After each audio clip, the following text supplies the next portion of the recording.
ప్రకృతిలో ప్రతి ఏడు వచ్చే మార్పు కారణంగా వచ్చే మొట్టమొదటి పండుగ ఉగాది పండుగ.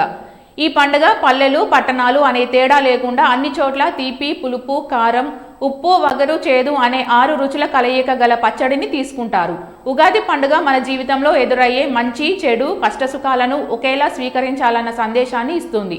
ఉగాది పండుగ సమయంలో అనేక రకాల విషజ్వరాలు, చాలా రకాల వ్యాధులు వ్యాపించే అవకాశం ఉంటుంది. అనేక మంది వీటి బారిన పడి మరణిస్తుంటారు. వసంత ఋతువు ప్రారంభమయ్యే సమయాన్ని మన ఋషులు యమద్రస్తులు అంటారు. అంటే యముడు తన కోరలు బయటకు పెట్టి అనేక మంది ప్రజలను నాశనం చేస్తాడని అర్థం. కాబట్టి ప్రజలు ఈ కాలంలో ఆరోగ్య జాగ్రత్తలు బాగా తీసుకోవాలి. అలాగే ఉగాది పండుగ వెనుక ఒక సైన్స్ కూడా దాగి ఉంది. ఉగాది పచ్చడిలో ఉండే వేప పువ్వు కడుపులో ఉన్న నులిపురుగులను చంపేస్తుంది. వేపగాలి, ఆటలమ్మ, అమ్మోరు లాంటి వ్యాధులను దగ్గరికి రానియదు. మామిడి యాంటీవైరల్ లక్షణాలు కలిగి ఉండి ఇది కఫం, వాతం, పైత్యాలను 3 దోషాలను అదుపులో ఉంచుతుంది. ఉగాది పచ్చడిని ఒక మహా ఔషధమని మన పూర్వీకులు చెబుతుంటారు. ఈ ఉగాది పచ్చడి తినడం వల్ల శరీరంలో రోగనిరోధక శక్తి పెరిగి ఆ సంవత్సరం మొత్తం రోగాలు అనేవి దరిచేరవని భావిస్తారు.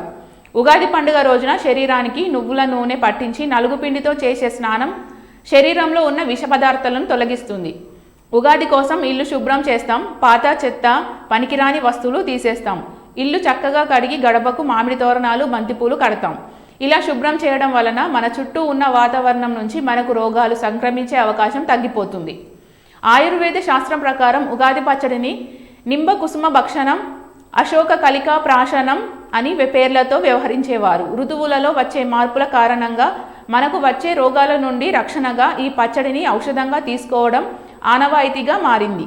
ఇంతకు ముందు ఉగాది పచ్చడిలో ఉప్పు, వేప పువ్వు, చింతపండు, బెల్లం, మిరియాలు, మామిడికాయలు ఉపయోగించేవారు. బెల్లంలోని తీపి ప్రేమకు, విజయానికి, వేపలోని చేదు దుఃఖానికి, నష్టానికి, ద్వేషానికి, అపజయానికి సంకేతంగా భావిస్తారు. ఈ 2 కలిపి తీసుకుంటే కష్టసుఖాలు, ప్రేమానురాగాలు, విజయం చేకూరాలని దీని అర్థం.